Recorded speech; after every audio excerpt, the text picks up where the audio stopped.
Halo smart viewers, welcome to Movie Freak.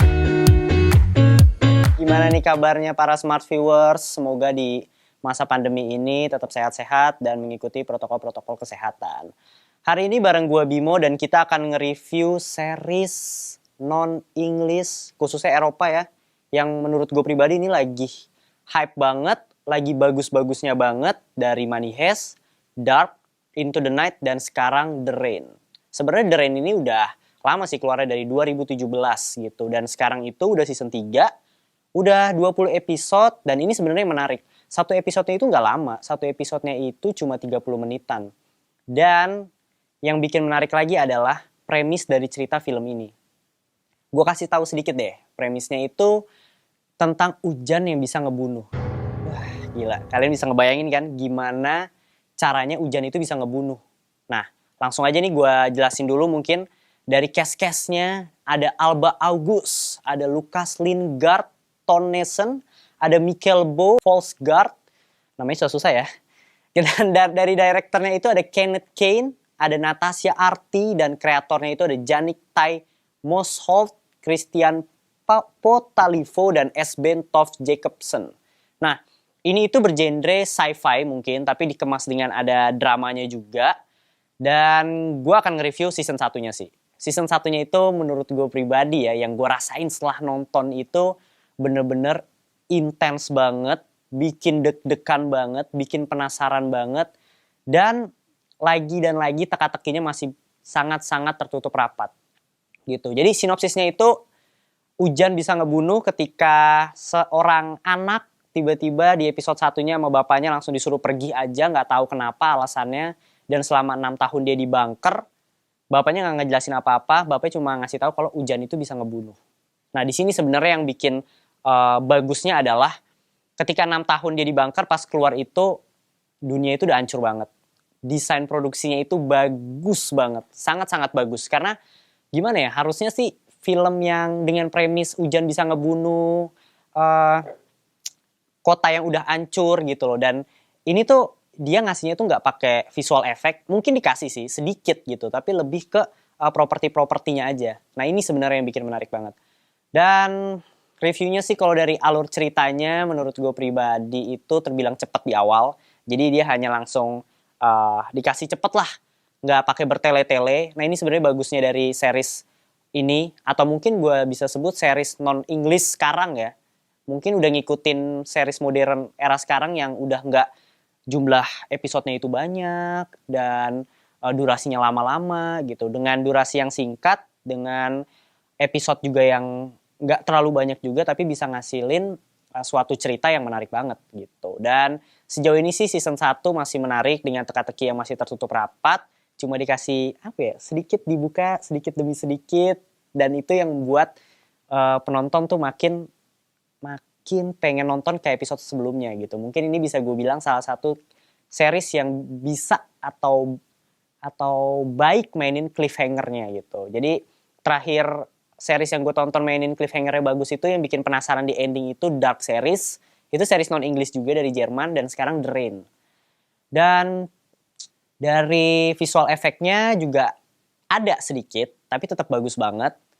Tone filmnya juga sangat-sangat menggambarkan kota itu yang kelabu-kelabu gimana gitu. Dan dari cast-nya sendiri sih sebenarnya ini yang cukup menarik perhatian gue, karena gue belum pernah ngeliat cast ini sebelumnya, karena ini juga series Denmark ya, jadi gue nggak tahu. Dan ini jadi series Denmark pertama yang gue tonton, itu sangat-sangat bagus gitu loh. Gue bener-bener gak berekspektasi apa-apa untuk cast-nya, dan wow, gila.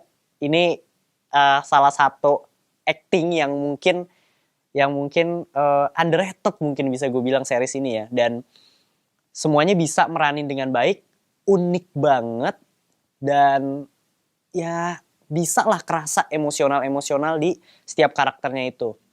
Dari Patrick mungkin, kalau kalian udah nonton ya, Patrick itu salah satu karakter yang egois, sangat brutal gitu loh. Tapi ini jadi karakter favorit gue tuh malah dia gitu loh. Tapi kalau dari kekurangannya sendiri mungkin apa ya? Mungkin dari series non English sebelumnya sih. Ini menurut gue pribadi ya. Menurut gue pribadi itu series ini mungkin sama dengan series non English sebelumnya kayak Money Heist, kayak Dark Series gitu loh, kayak Into the Night gitu. Kekurangannya itu lebih ke drama percintaannya gitu. Gue nggak tahu kenapa series-series non English ini yang udah gue tonton sih sebenarnya ya, gue nggak tahu ya yang belum gue tonton atau gimana. Drama percintaannya itu terlalu sedikit hiperbola mungkin bahasanya. Kayak Money Heist kalian bisa tahu hubungannya Rio dengan si Tokyo gitu. Dark Series yang yang percintaannya sangat rumit gitu, memainkan time travel, dan sekarang The Rain yang menurut gue pribadi sebenarnya emang dia memasukkan drama romance itu untuk sebagai bumbu aja sih, tapi terkadang dia tuh terlalu over dan aduh gimana ya jelasnya ya. Kalian harus nonton sendiri sih. Kalian harus nonton sendiri untuk series The Rain ini dari drama percintaannya itu. Dan kalau menurut gue pribadi sih drama percintaannya kurang gitu. Tapi ya masih ditutupi dengan action-action, dengan cerita-cerita yang menarik sih sebenarnya. Dan rating gue pribadi itu untuk series ini 8. Karena bagus banget, sangat-sangat bagus banget. Gue tuh pengen spoiler tapi nggak mungkin karena kalian bener harus nonton sendiri. Jujur banget, ini series tuh gue kayak nemu harta karun.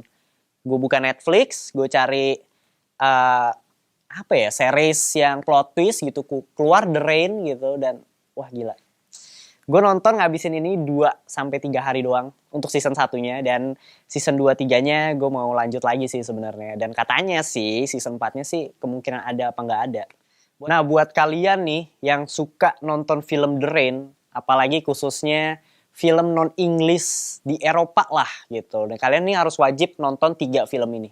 Sebenarnya banyak sih, tapi gue sendiri ngambil dari seri-series yang, atau film nih, ntar ada film juga nih, yang mengandung plot twist gitu. Gue suka banget film-film yang menggunakan cliffhanger yang di akhirnya tuh kayak, aduh ini gue mau kerja nih tapi aduh lanjut lagi deh gitu. Nah kayak gitu-gitu nih gue nyari tuh series atau film yang kayak gini gitu. Dan yang pertama itu ada Into the Night gitu. Kalau The Rain itu kan series hujan itu bisa ngebunuh. Nah kalau Into the Night ini matahari atau cahaya matahari bisa ngebunuh. Mereka tuh nggak boleh kena cahaya matahari karena cahaya matahari bisa ngebunuh. Nah ini menarik banget kan. Kalau The Rain hujan, kalau ini cahaya matahari. Dan series kedua itu yang gue rekomendasiin itu adalah Dark Series. Mungkin kalian harusnya sih udah tahu lah sama Dark Series ini, karena kemarin sempet tahun inilah udah ending dan itu booming banget. Simpelnya adalah anak kecil yang hilang di goa. Anak kecil yang hilang di goa dan balik ke masa lalu. Udah gue kasih tahu itu aja karena ceritanya sangat-sangat kompleks, sangat-sangat muter-muter banget. Kalian cobain 3 episode atau 5 episode awal. Kalau nggak suka ya jangan dipaksa. Karena gue nggak maksa, ini terlalu segmented banget kalau untuk Dark Series. Tapi kalau kalian nonton sampai akhir itu bagus banget. Dan Who I Am. Who I Am ini film dari Eropa juga, non-English juga. Ini tentang hacker. Nah buat kalian yang suka tentang hacker dan di endingnya itu kayak, lah kok atau nggak mind blowing kayak gitu. Nah lo wajib banget nonton film Who I Am gitu. Nah thank you banget nih buat kalian yang nonton sampai sekarang. Gimana reviewnya untuk The Rain ini? Bisa komen di kolom komentar. Buat yang belum nonton, wajib banget nonton karena ini salah satu series yang sangat-sangat gue rekomendasiin banget buat kalian yang suka dengan genre atau ending yang plot twist kayak gitu. Dan thank you buat Luni yang udah ngelengkapin penampilan gue hari ini jadi sangat-sangat kece banget. Thank you ya buat Luni, thank you buat kalian semua smart viewers yang udah dengerin sampai detik ini. Jangan lupa komen, like, subscribe di YouTube-nya Movie Free. Kalau bisa kalian bisa, Kak bahas dong rekomendasi series atau film ini, bisa langsung komen aja. Dan gue akan bahas dengan experience gue yang ya nggak seberapa lah. Thank you ya kalian smart viewers, sampai jumpa di episode berikutnya. Bye!